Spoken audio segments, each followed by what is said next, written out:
বাংলা সাহিত্যের রহস্য, রোমাঞ্চ এবং কিছু ভয়ের গল্পে ভরা এই বিশেষ নিবেদন শুধুমাত্র আপনার জন্য।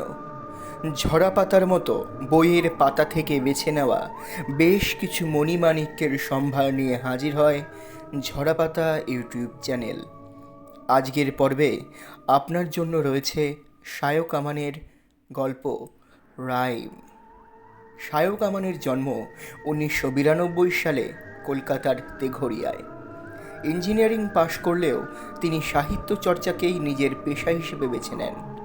মিডনাইট হরর স্টেশন নামক একটি জনপ্রিয় ইউটিউব চ্যানেল আছে তার, যেখানে তার লেখা এবং পাঠ করা একাধিক গল্প রয়েছে। এছাড়াও তার লেখা 3টি উপন্যাস অরিন ও আদিম দেবতার উত্থান, তার চোখের তারায় এবং ভাসান বাড়ি প্রকাশিত হয়েছে বিভা প্রকাশনী থেকে। গল্পের কথক এবং সূত্রধার আমি বিজয়। শুরু হচ্ছে আজকের গল্প শায়ক আমানের রাইম।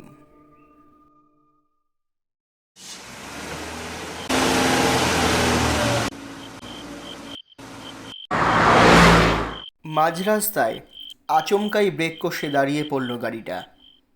অভিজিতের পাশের সিটে ঘুমিয়ে পড়েছিল ভূমি। সে ধরফরিয়ে জেগে উঠল। চারপাশটা একবার ঠাউর করে বড় একটা নিঃশ্বাস ফেলে বলল, কি হলো গো? কিছু বিগড়লো নাকি? অভিজিৎ ঠোঁট উল্টালো। পেছনের সিটে একবার চোখ বুলিয়ে নিল। চোখ বুজে নিশ্চিন্তে ঘুমিয়ে আছে পাপড়ি। হঠাৎ ঝাঁকুনিতে তার ঘুম ভাঙেনি।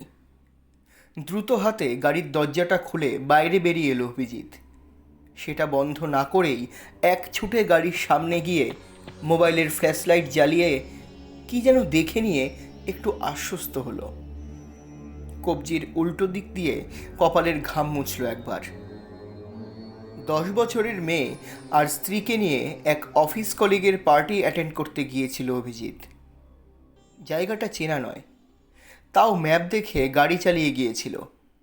ফিরতে যে এতটা রাত হয়ে যাবে সেটা আগে আন্দাজ করতে পারেনি। ভূমি জানলা দিয়ে বাইরে তাকিয়ে দেখল গাড়িটা একটা ফাঁকা মাঠের বুকচেরা রাস্তার মাঝখানে এসে দাঁড়িয়েছে। চারদিক ঘুটঘুটে অন্ধকারে ঢেকে আছে। মাঠের দূর প্রান্তের দিকে তাকালে কয়েকটা প্রাচীন দৈত্যাকৃতি গাছের আউটলাইন চোখে পড়ে। তার উপর তুলিতে টানা রঙের মতো কালচে লাল আকাশ চোখে পড়ছে। ঘড়িতে সময় দেখে সে, রাত 12:30 বাজতে চলেছে। না, যতটা ভেবেছিল ততটা রাত হয়নি। কিন্তু অভিজিৎ এখনও গাড়ির বাইরে দাঁড়িয়ে করছেটা কি? জানলার কাঁচ নামিয়ে প্রশ্ন ছুড়ে দেয় সে। কি দেখছো বলো তো? একটা বাচ্চা মেয়ে। গালে হাত রেখে চাপা স্বরে উত্তর দেয় অভিজিৎ। এখানে বাচ্চা মেয়ে? আরে কোথা থেকে আসবে? ভূমি অবাক হয়। গাড়ির বাইরেটা আরেকবার ভালো করে দেখে নিয়ে আবার ভেতরে এসে বসে অভিজিৎ। ঘাড়ের পেছনে একটা হাত রেখে বলে, সেটাই ভাবছি। গাড়ি চালাতে চালাতে চোখটা লেগে গিয়েছিল, হঠাৎ মনে হলো গাড়ির সামনে একটা বাচ্চা মেয়ে এসে পড়েছে, তাতে ব্রেক মারলাম। তাহলে তো বাইরে। নাথিং, কিছু নেই। ভূমির কথা শেষ হতে দেয় না অভিজিৎ। পিছন ফিরে আরেকবার পাপড়ির দিকে চেয়ে নিল ভূমি। গাড়িতে উঠে থেকে ঘুমোতে শুরু করেছে মেয়েটা। মুখের দুপাশ বেয়ে ঝুলন্ত চুলগুলো গাল ঢেকে রেখেছে। একটা হাত দিয়ে চোখ রগড়ে হাই তুলতে তুলতে বলল, তাহলে ভুল দেখেছো। চারপাশে তো যতদূর দেখা যায় শুধু ফাঁকা মাঠ। এখানে মেয়ে আসবে কি করে? অন্যমনস্ক হয়ে উত্তরটা দিয়েই গাড়িতে স্টার্ট দেওয়ার চেষ্টা করলো অভিজিৎ। ঘর ঘর শব্দ করে গাড়ি থেমে গেল। স্টার্ট নিতে চাইছে না। ও গড, এটাকেও এখনই বিগ্রত হলো। বিরক্ত গলায় বলল অভিজিৎ। বাঁ হাতে ড্যাশবোর্ডে একটা আলগা চাপড় মারল। কোথায় এসেছি সেটাও তো বুঝতে পারছি না। এই ভূমি, তোমার ফোনে নেটওয়ার্ক আছে? পাশে রাখা ব্যাগ থেকে ফোনটা বের করে ভূমি স্ক্রিন আনলক করে বলে, কম, তবে আছে। গুগল ম্যাপে দেখো কত দূর এসেছি। আমি একটু বাইরে নেমে দেখি কি গন্ডগোল করলো। সামনে গিয়ে বনেট খুলে খুটখুট করতে লাগলো অভিজিৎ। ভূমি কারেন্ট লোকেশন দেখে একটু গলা তুলে বলল, এই জায়গাটার কোনো নাম নেই। 3 কিলোমিটার দূরে একটা গ্রাম আছে, খামারি। নাম শুনেছো আগে? এত গ্রাম কেউ চিনে রাখে নাকি? ম্যাপে আর কিছু দেখাচ্ছে? না, শুধু সবুজ আর নীল। বাড়ি ঘর কিছু তো দেখছি না। আচ্ছা, ঝামেলায় পড়লাম। জিভ দিয়ে একটা আওয়াজ করলো অভিজিৎ। আজ যে কার মুখ দেখে বেরিয়েছিলাম, কি হয়েছে কিছুই বুঝতে পারছি না। গাড়ি কি চলবে না আর? কথাটা বলে গাড়ির বাইরে বেরিয়ে আসে ভূমি। হঠাৎ করেই খারাপ হয়ে গেল? সত্যি তুমি ধাক্কা মারোনি তো কিছুতে? রাগত চোখে স্ত্রীর দিকে তাকালো অভিজিৎ। যদি মেরেই থাকি তো বডিটা গেল কোথায়? ভূমি উত্তর দিল না। ফোনটা হাতে নিয়ে কিছু দেখে একটু থমকে গেল। ফোনটা আরও কিছুটা চোখের কাছে এনে বলল, এই জায়গাটা নিয়ে একটা নিউজ আর্টিকেল আছে, দেখো। এই জায়গাটা নিয়ে আর্টিকেল দিয়ে কি করব আমি? বিরক্ত হয়ে বলে অভিজিৎ। আহ, দেখোই না। অনিচ্ছা সত্ত্বেও ফোনটা হাতে নিয়ে আর্টিকেলটায় চোখ রাখতেই হাড় কেঁপে উঠল তার। লিঙ্কে ক্লিক করতেই পাতা জুড়ে পুরো খবরটা ফুটে উঠল। খামারি নামের ন্যাশনাল হাইওয়ের ধারের একটা গ্রামের আশেপাশে গত 2 বছরে বেশ কয়েকটা মৃতদেহ পাওয়া গেছে। পুলিশ সন্দেহ করছে যে খুনগুলো কোনো সিরিয়াল কিলারের কাজ, কারণ সবকটা খুনই করা হয়েছে ভিকটিমের গলার ভেতরে কাঁচি দিয়ে আঘাত করে।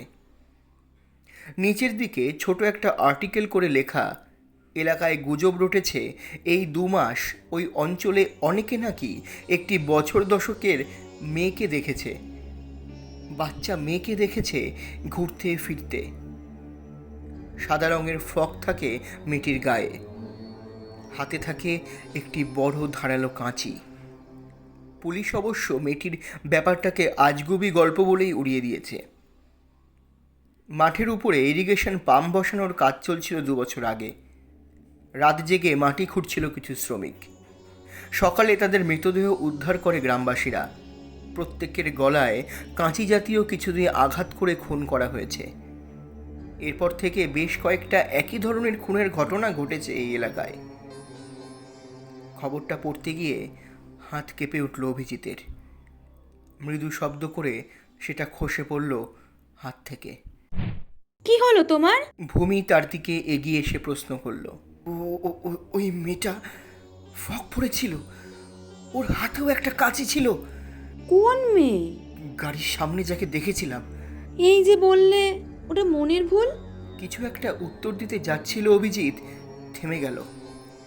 সামনের রাস্তার উপর একটা বাতি স্তম্ভ জ্বলছে, তার আলো তেছড়াভাবে পড়েছে পিচের রাস্তার উপরে। তাতে কিছুটা আলোকিত হয়ে আছে মাঠের ধারের ঘাসগুলো। রাস্তা থেকে বেশ কিছুটা নিচে নেমে শুরু হচ্ছে মাঠটা। সেই ঢালের উপরে একটা সরু পায়ে চলা পথ চোখে পড়ে। দুপাশ থেকে ঝুঁকে লতা গুল্মের ঝোপ এখন ঢেকে রেখেছে রাস্তাটা। যে করেই হোক গাড়িটা স্টার্ট করতে হবে গাড়িটা।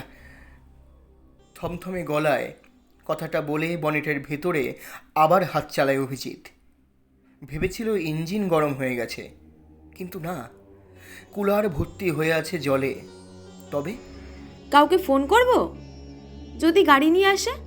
ভূমি ফোন থেকে চোখ সরিয়ে নিয়ে বলে, ডু ইট। একটা নম্বর ডায়াল করলো ভূমি। কয়েকবার রিং হয়ে কেটে গেল। রাত 1টার কাছাকাছি বেজেছে, হয়তো ঘুমিয়ে পড়েছে। আরেকটা নম্বরে কল করতে যাচ্ছিল, এমন সময় ঘুম জড়ানো একটা গলা শুনতে পেল সে। মা। বেশ জোর গলাতেই গাড়ির ভেতর থেকে ডেকে উঠেছে পাপড়ি। ভূমি দ্রুত এগিয়ে গেল তার দিকে। গাড়ির পেছনে জানলার কাচ নামানোই ছিল, সেখানে মুখ রাখল।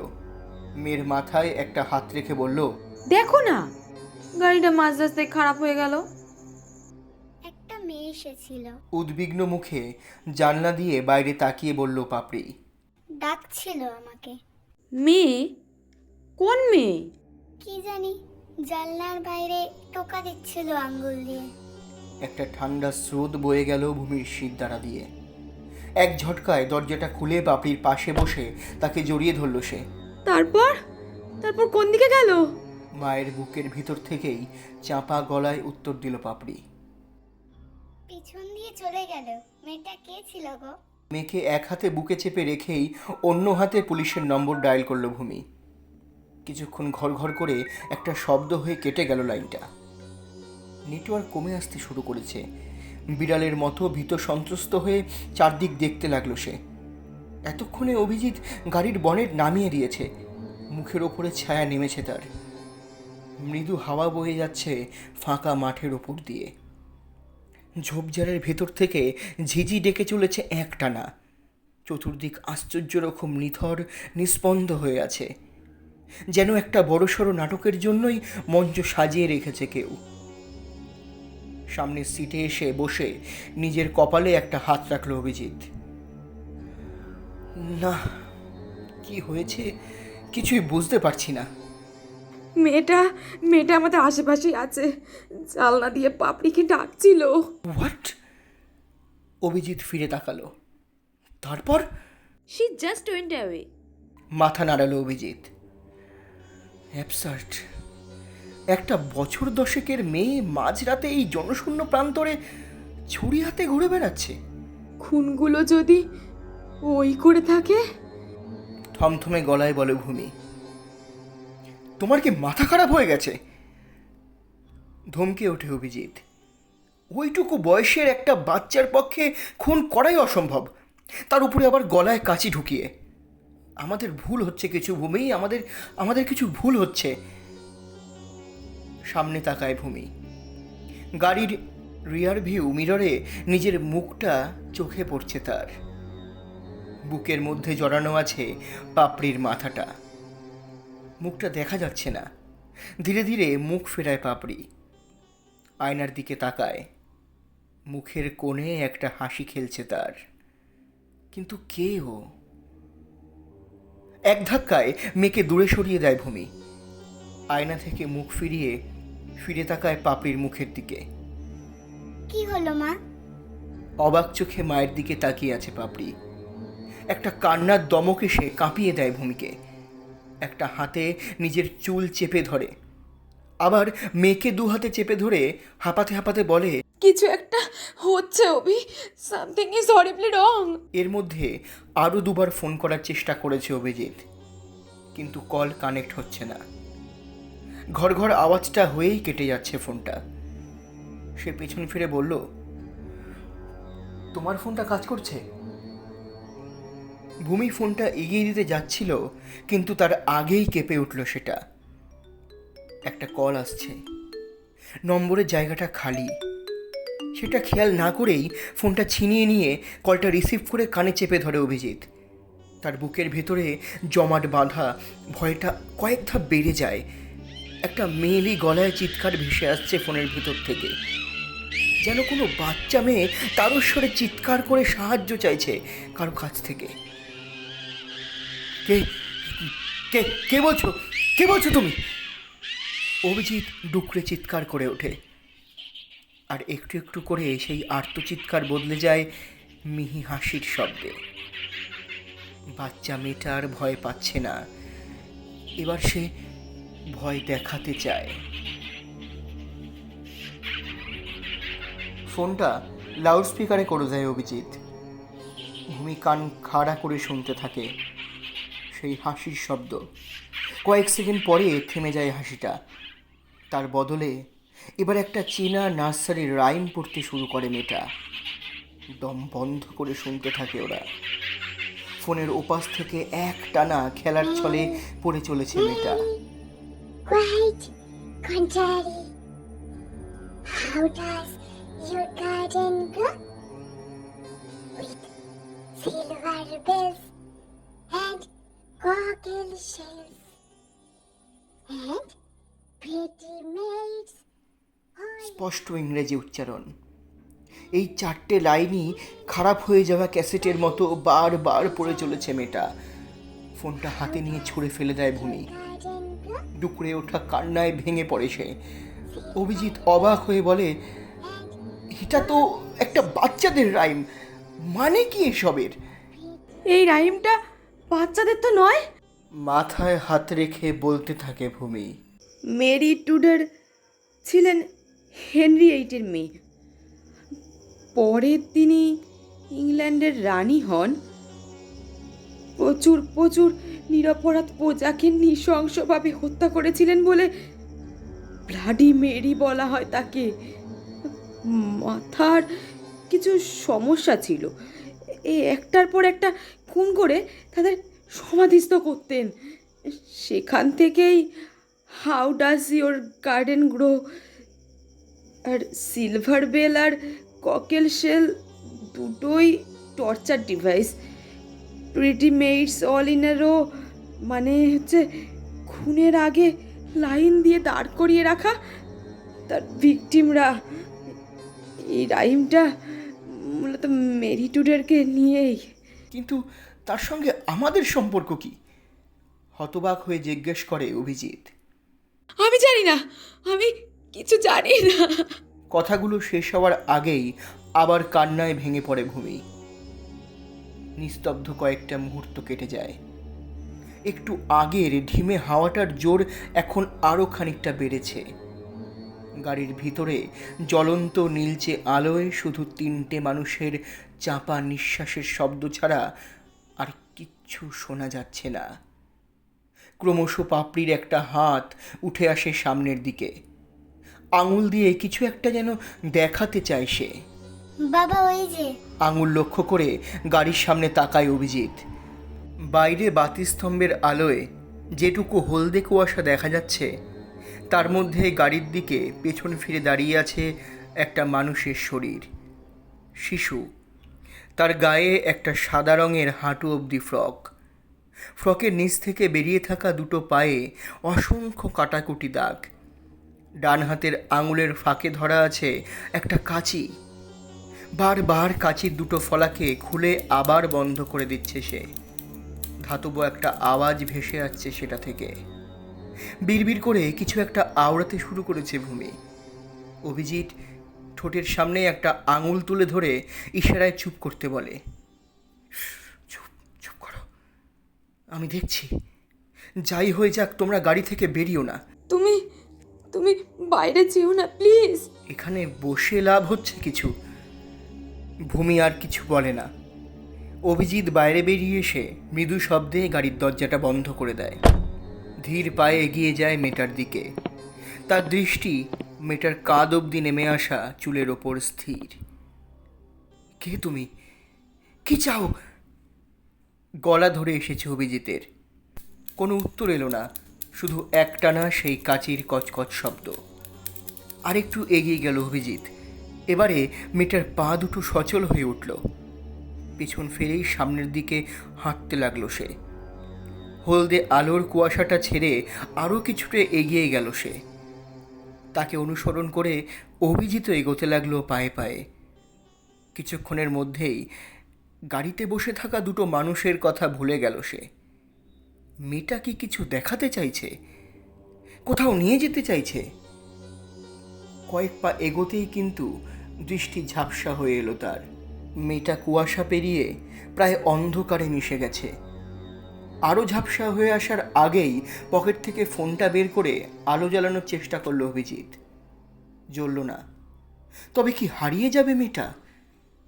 বিদ্যুৎ ঝলকের মতো মনে পড়ে গেল পকেটে সিগারেট জ্বালানোর জন্যে দেশলাই আছে। চকিতে সেটা বের করে আলো জ্বালালো অভিজিৎ। খয়েরি শিখা জ্বলে উঠেই সামনের কিছুটা অংশ ভরে দিল ফিকে আলোয়। সামনের রাস্তা ফাঁকা, কেউ নেই সেখানে। দেশলাইটা আর একটু তুলে ধরে দেখার চেষ্টা করলো সে। আর সঙ্গে সঙ্গে কবজির কাছে একটা আলগা হাতের স্পর্শে হাত থেকে দেশলাই ছিটকে পড়ল তার। একটা তীক্ষ্ণ চিৎকার করে মাটির ওপর বসে পড়ল সে। পর মুহূর্তে আতঙ্কিত চোখে লক্ষ্য করল যতটা পথ সে গাড়ি থেকে এগিয়ে এসেছে সেই সমস্ত পথ জুড়ে একটা তরলের রেখা এগিয়ে এসে মিশেছে পায়ের কাছে। গন্ধটা চিনতে পারল। ছিটকে পড়া দেশলাই থেকে নির্গত আগুনের ঢেউ সেই তরলের রেখা ধরে এগোচ্ছে গাড়ির দিকে। কিছু বুঝে ওঠার আগেই মাটি থেকে উঠে দৌড়তে শুরু করলো সে। তাকে দৌড়ে আসতে দেখে গাড়ি থেকে বেরিয়ে দাঁড়িয়েছিল বাকি দুজন। ভূমি আর পাপড়ির হাত ধরে একটা টান দিল অভিজিৎ। পালাও, পালাও এখান থেকে, গাড়িটা বাস্ট করবে, ভূমি পালাও। কয়েক সেকেন্ড কাটার আগেই কাণ্ডজ্ঞান হারিয়ে ঝরে পড়া পাথরের মতো রাস্তার ঢাল বেয়ে ঘাসের জমির উপরে নেমে এলো ওরা। আর সঙ্গে সঙ্গে চতুর্দিক বজ্রপাতের মতো শব্দে কাঁপিয়ে দিয়ে আগুনের গর্ভে তলিয়ে গেল গাড়িটা। যেন মাটির তলা থেকে হাত বাড়িয়ে লেলিহান শিখা গ্রাস করলো সেটাকে।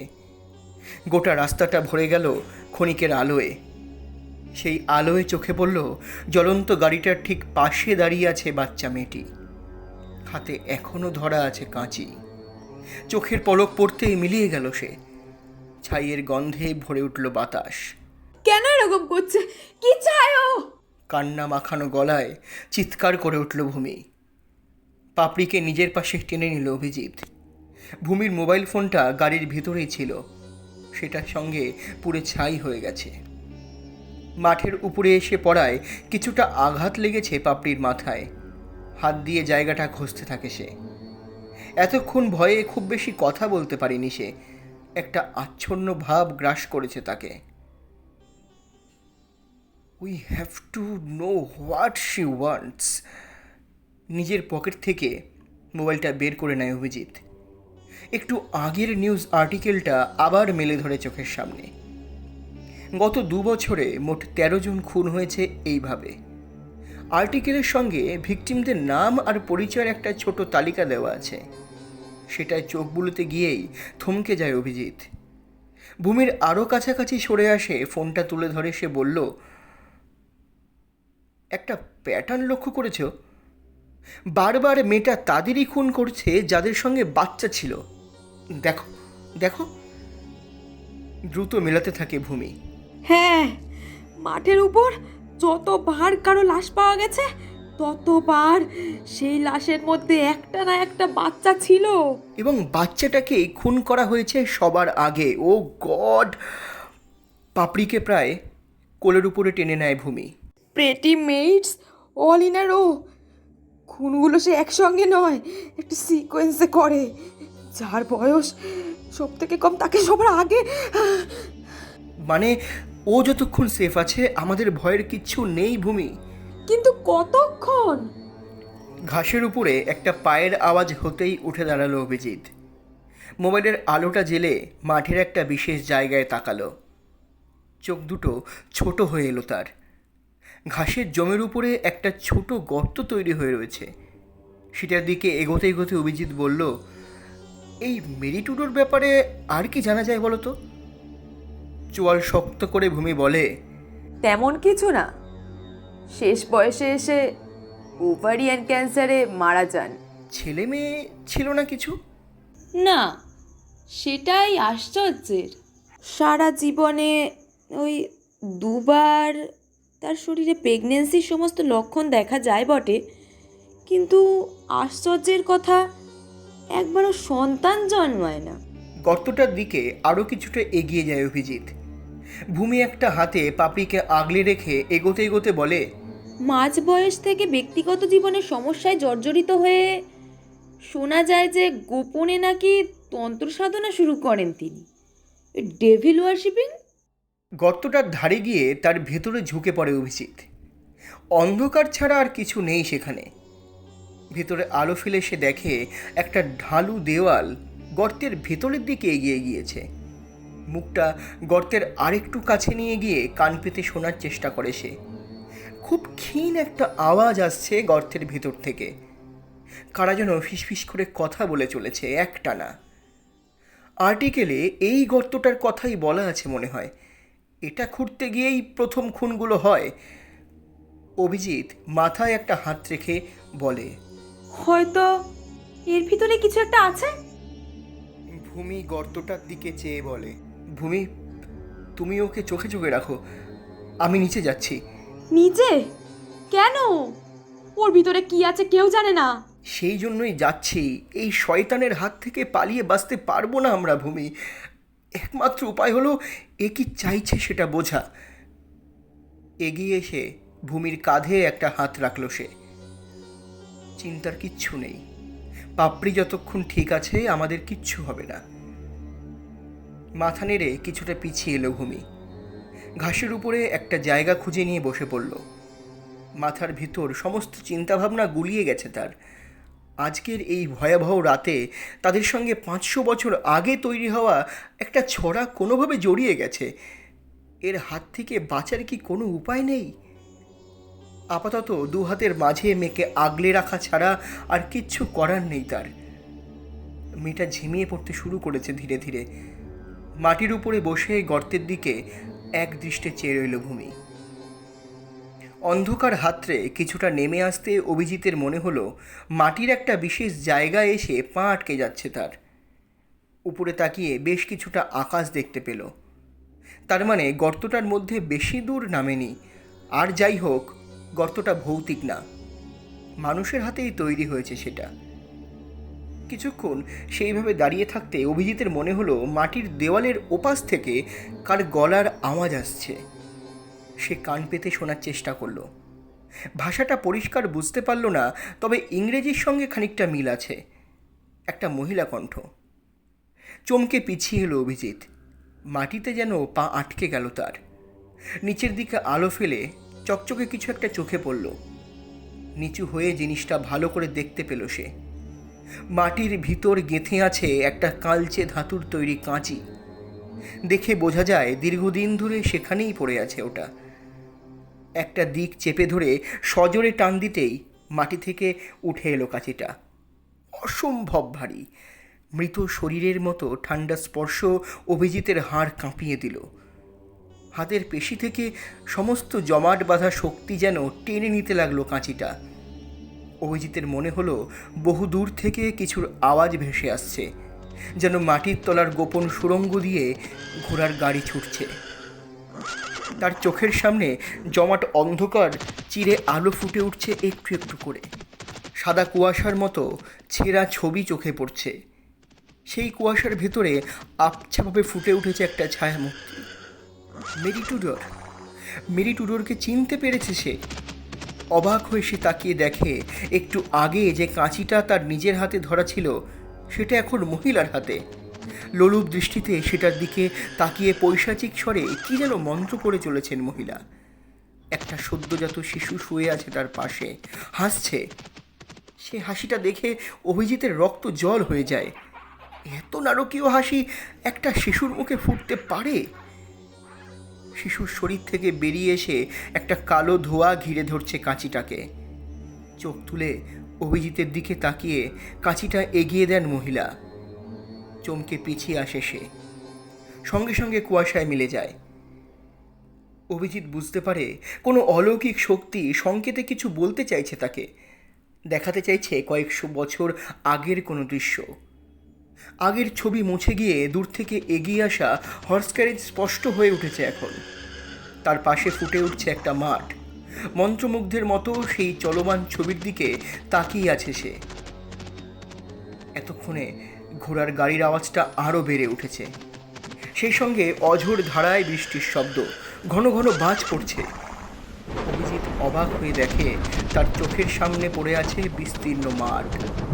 একটু আগে যে মাঠের উপরে তাদের গাড়িটা দাঁড়িয়ে পড়েছিল, এখন সেই মাঠটাই ফিরে গেছে 200 বছর আগে। রাস্তাটা উধাও হয়েছে। বৃষ্টির জলে ডুবে ঘাসগুলো দেখা যাচ্ছে না। মাঠের মাঝখান দিয়ে ছুটে আসছে ঘোড়ার গাড়ি। মুহুর্মুহু বজ্রপাত হচ্ছে খোলা মাঠের উপরে। চালক থামছে না, যত দ্রুত সম্ভব পার হয়ে যাওয়ার চেষ্টা করছে সে।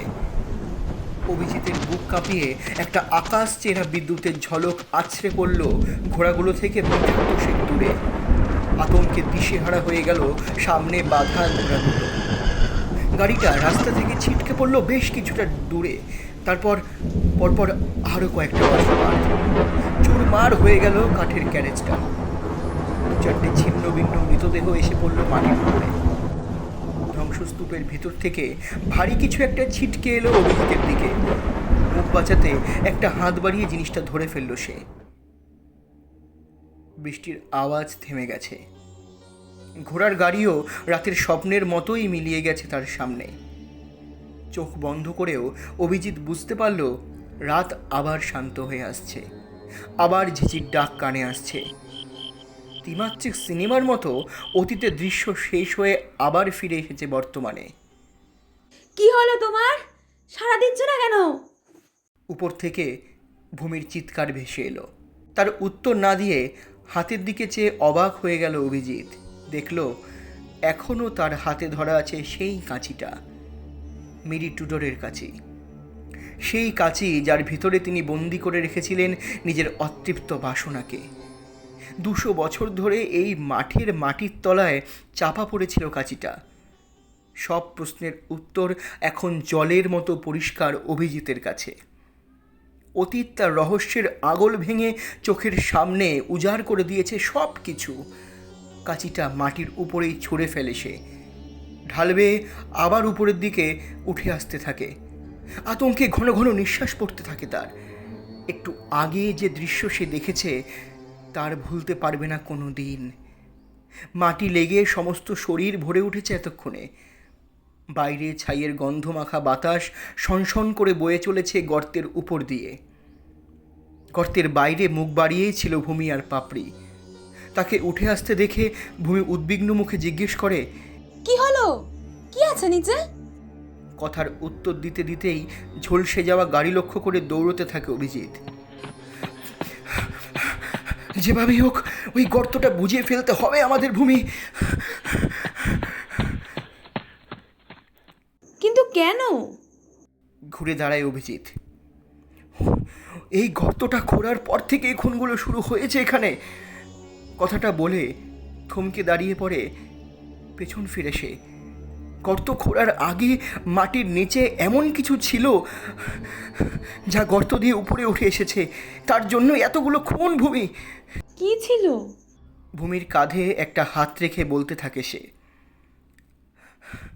আজ থেকে 200 বছর আগে এই মাঠের ঠিক এই জায়গাটায় একটা ব্রিটিশ হর্স ক্যারেজ বাজ পড়ে ধ্বংস হয়ে যায়। সেই ক্যারেজের ভেতরে এমন একটা জিনিস ছিল যা মেরি টুডরের সম্পত্তি।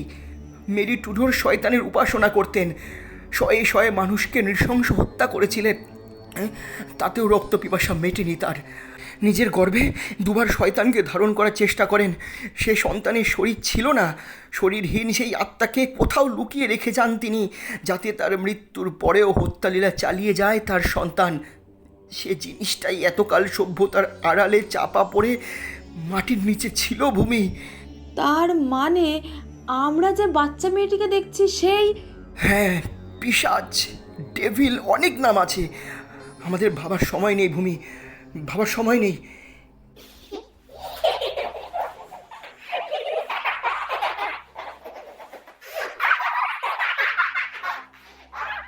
খিলখিল করে একটা হাসির শব্দে বাতাস ভরে ওঠে। মনে হয় ওদের 3 জনকে ঘিরে দৌড়ে দৌড়ে খেলা করছে বছর 10-এর বাচ্চা মেয়ে। মাঝে মাঝে তার সাদা ফ্রকের একটা অংশ অন্ধকারে ফুটে উঠছে। কিন্তু সে এখানে এলো কি করে? আমি জানি না, সব কিছু আমার কাছে স্পষ্ট নয় ভূমি। এইটুকু জানি, নিজের মৃত্যুর পরেও তার সন্তানকে, তার রক্তলোভী সত্তাকে বাঁচিয়ে রাখতে চেয়েছিলেন মেরি। 200 বছর ইংল্যান্ডেই ছিল সেটা। কেউ বা কারা তাকে ভারতে নিয়ে আসে, তারা সকলেই মৃত। আজ আর জানার উপায় নেই ভূমি। গাড়ির ডিকিতে একটা শাবল ছিল না? হ্যাঁ, কিন্তু সেটা তো এতক্ষণে। ভাবার সময় নেই। যেভাবেই হোক পাপড়ির ক্ষতি হতে দিও না ভূমি।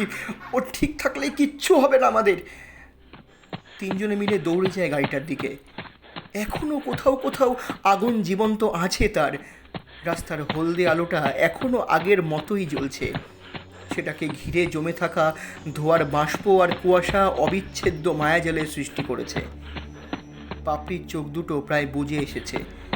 ভূমি তাকে জোর করে জাগিয়ে রাখার চেষ্টা করে। অভিজিৎ এতক্ষণে গাড়িটার প্রায় পেছনে এসে দাঁড়িয়েছে। গাড়ি বাস্ট করায় ডেকের পাল্লাটা ভেঙে বেরিয়ে এসেছে। তার ভেতরটা এখন অন্ধকার। পকেট থেকে ফোনটা বের করে আলো জ্বালানোর চেষ্টা করে অভিজিৎ। পাপড়ির দিক থেকে মুখ ফিরিয়ে তার দিকে তাকায় ভূমি।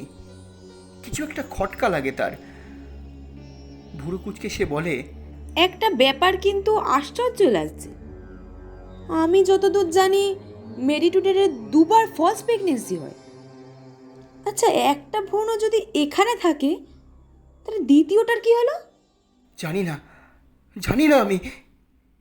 অভিজিৎ উত্তরটা দিয়ে গাড়ির দিকে ফিরতে যাচ্ছিল, একটু থেমে গিয়ে নিজের মনে বিড়বিড় করে বলে, গাড়িটা যদি তখন তোমাদেরকে নিয়ে বাস্ট করতো তাহলে তোমরা দুজনেই একসঙ্গে মারা যেতে। সেক্ষেত্রে তো মেডস ইন আ রো হতো না। তাহলে কি ভূমি? একটা চাপা চিৎকার বেরিয়ে আসে পাপড়ির অবসন্ন গলা দিয়ে। বাবা, গাড়িটার ভেতরে কেউ আছে? থেমে যায় অভিজিৎ।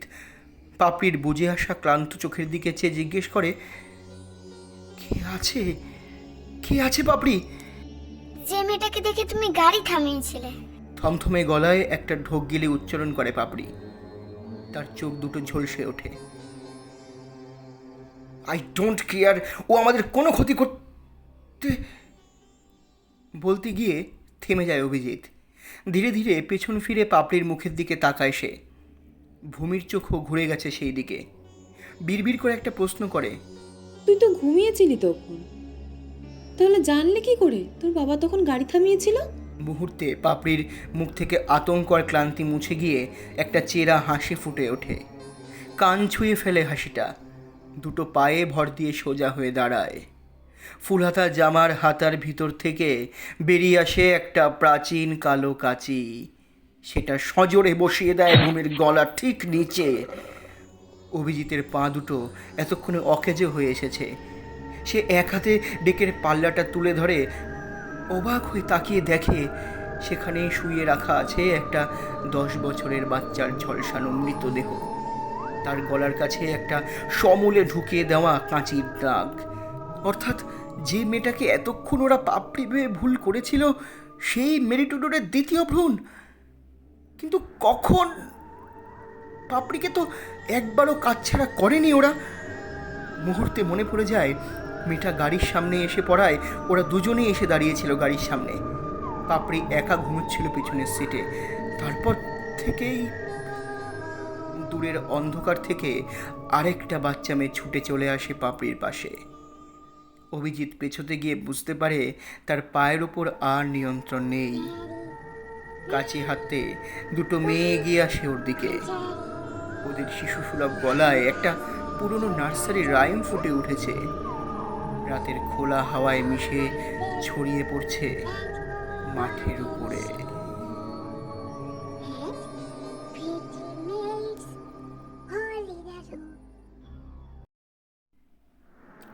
শুনছিলেন সায়ক আমানের গল্প রাইম। গল্প পাঠে এবং অভিজিতের ভূমিকায় বিজয়, ভূমি তিথি, পাপড়ি সৃজিতা। সমগ্র পরিচালনা এবং পরিকল্পনা study academy the symbol of education. Poster design Charulipi, music design Tarango the ultimate music. এডিটিংয়ে রয়েছে ঝরাপাতা টিম। দেখা হচ্ছে পরের সপ্তাহে নতুন কোনো গল্প অথবা কবিতা নিয়ে। ততক্ষণ শুনতে থাকুন, পাশে থাকুন ঝরাপাতা ইউটিউব চ্যানেলের। ঝরাপাতা, কবিতার ও গল্পের কথা বিজয়ের সঙ্গে। যারা চ্যানেলটি এখনও সাবস্ক্রাইব করেননি, সাবস্ক্রাইব করে পাশে থাকুন নতুন নতুন গল্প শুনতে, নতুন নতুন আনন্দ পেতে। দেখা হচ্ছে পরের সপ্তাহে। ততক্ষণ শুনতে থাকুন, কান থাকুক ঝরাপাতা ইউটিউব চ্যানেলে।